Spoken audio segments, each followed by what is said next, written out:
If there's something I care as much about as the national security of the United States, it's the powers and prerogatives of this Congress in its oversight duties.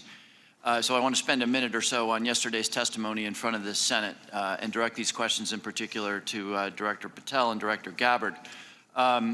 Yesterday, Senator Heinrich asked, did this conversation, referring to the signal chat, include information on weapons, packages, targets, or timing?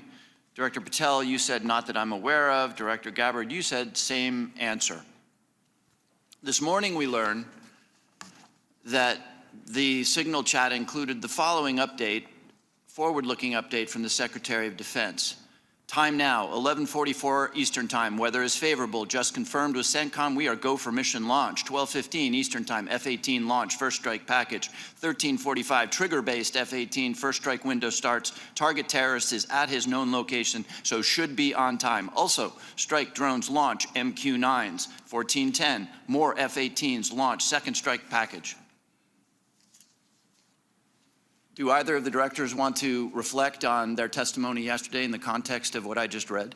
Sure. One, I was not on that signal chat. Two, I have not reviewed it. And three, as you just indicated, that was made public this morning. But Director, you didn't, prior to yesterday's Senate, you were on the signal chat, correct? No. Okay, but did you review the material on the signal chat? No, I wasn't on it. Director Gabbard? Yes, Ranking Member. My answer yesterday was based on my recollection, or the lack thereof, on the details that were posted there.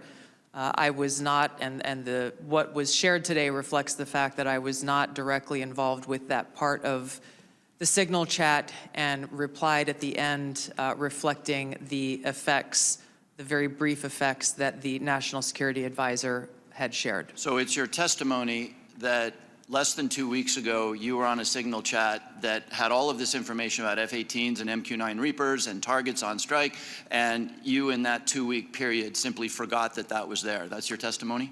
My testimony is I did not recall the exact details of what was included there. That was not your testimony. Your testimony was that you were not aware of anything related to weapons packages, targets, and timing. As the testimony yesterday continued on, there were further questions related to that, where I acknowledged that there was conversation about weapons, and I don't remember the exact wording that I used, but I did not recall the specific details that were included. Director Gabbard, you've reasserted that there was no classified information. I think we can all agree that that information shouldn't have been out there.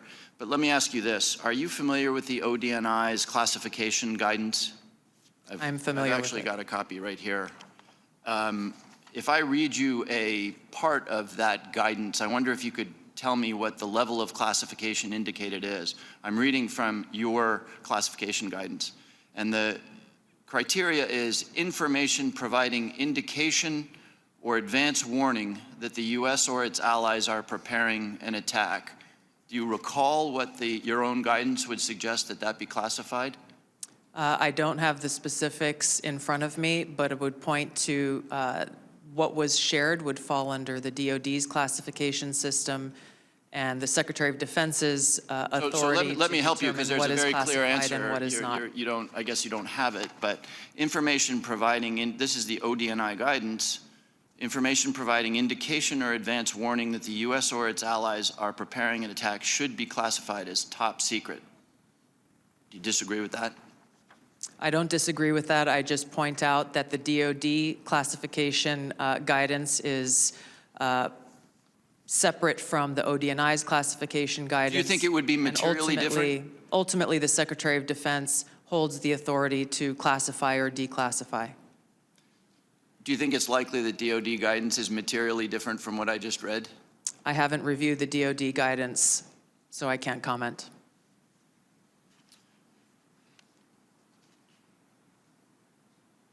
Director Gabbard, a lot of this suggests sort of a lack of sobriety. When there's punch emojis and fire emojis, it's a lack of sobriety.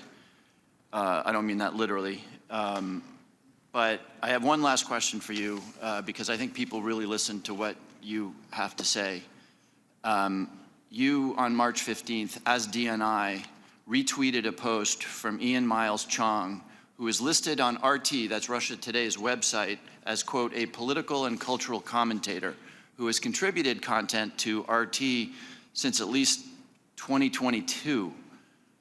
Director Gabbard, do you think that it's responsible for you as head of the intelligence community and the principal presidential intelligence advisor to retweet posts from individuals affiliated with Russian state media?